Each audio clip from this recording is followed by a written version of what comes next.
അടഞ്ഞുകിടന്ന ആ പള്ളിയിലെ പൊടി പിടിച്ച കുമ്പസാരക്കൂട്ടിൽ ചില ദിവസങ്ങളിൽ 18 മണിക്കൂർ വരെ ചിലവഴിച്ച ആ ജീവിതം ഇന്നും നമുക്ക് ഐതിഹാസികമാണ്. 230 ആളുകൾ മാത്രമുള്ള ആഴ്സിൽ അണഞ്ഞുപോയ വിശ്വാസത്തിൽ ഇനിയും കെടാതെ കനലെരിയുന്നുണ്ടെന്ന് തിരിച്ചറിഞ്ഞത് അയാളാണ്. രാത്രി വൈകിയും പള്ളിയിൽ നിന്ന് പള്ളിമുറിയിലേക്ക് നടന്നുപോയ തിരിവട്ടങ്ങൾ കണ്ണീരോടെയുള്ള അയാളുടെ പ്രാർത്ഥനയുടെ സാക്ഷ്യമായിരുന്നു.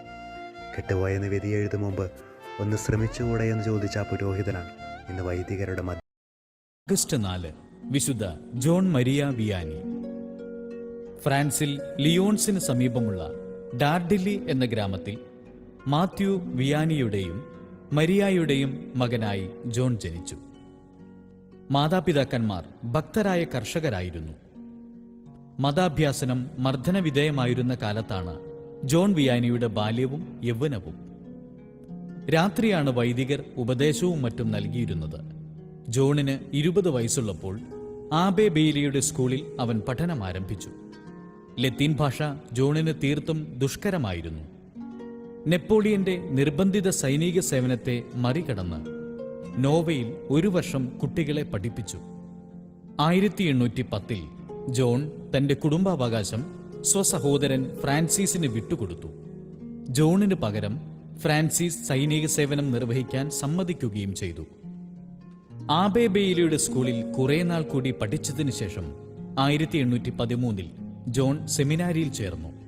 പഠനം തൃപ്തികരമല്ലെന്നും സ്വഭാവം വിശിഷ്ടമാണെന്നും റെക്ടർ ലിയോൺസിലെ വികാരി ജനറൽ മോൺസിഞ്ഞോർ കുർബനെ അറിയിച്ചു. വികാരി ജനറൽ റെക്ടറോട് ചോദിച്ചു, വിയാനി ഭക്തിപൂർവം കൊന്ത ചൊല്ലുമോ? ദൈവഭക്തിയിൽ 1-ാം സ്ഥാനം വിയാനിക്കാണെന്ന് റെക്ടർ പറഞ്ഞു. എങ്കിൽ വിയാനിക്ക് പട്ടം കൊടുക്കാൻ ഞാൻ തയ്യാറാണെന്ന് വികാരി ജനറൽ സമ്മതം നൽകി. 1815 ആഗസ്റ്റ് 13-ാം തീയതി ജോണിന് പട്ടം കൊടുത്തു. 2 കൊല്ലം ബെയ്ലിയുടെ കീഴിൽ അസിസ്റ്റന്റായി ജോലി ചെയ്തു. അനന്തരം ആഴ്സിലെ വികാരിയായി.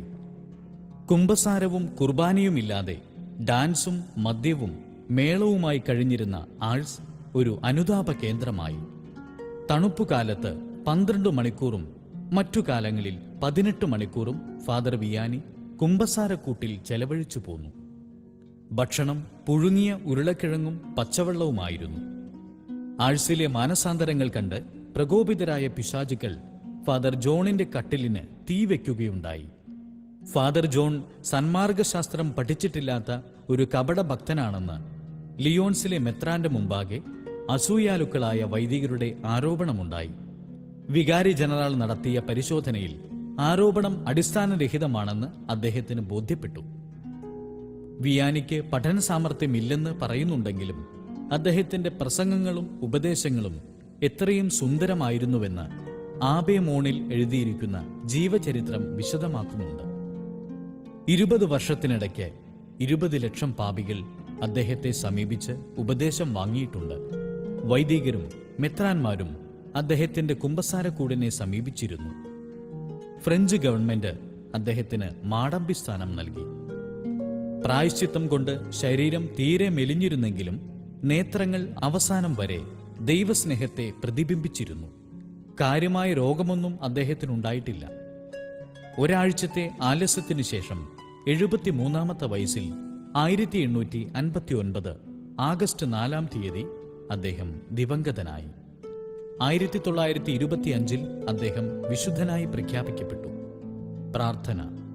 പാപഭംഗിലമായിരുന്ന ഒരു പ്രദേശത്തെ തന്റെ ജീവിത മാതൃക വഴിയും ഉപദേശങ്ങൾ വഴിയും ജനങ്ങളെ ദൈവത്തിങ്കിലേക്ക് അടുപ്പിച്ച് സ്വർഗതുല്യമാക്കി തീർത്ത വിശുദ്ധ വിയാനിയെ ഈ കാലഘട്ടത്തിലും വൈദികർ തങ്ങൾ സേവനം ചെയ്യുന്ന പ്രദേശങ്ങളിൽ ദൈവരാജ്യം സ്ഥാപിതമാക്കുന്നവരായിത്തീരുവാൻ പ്രാർത്ഥിക്കണമേ.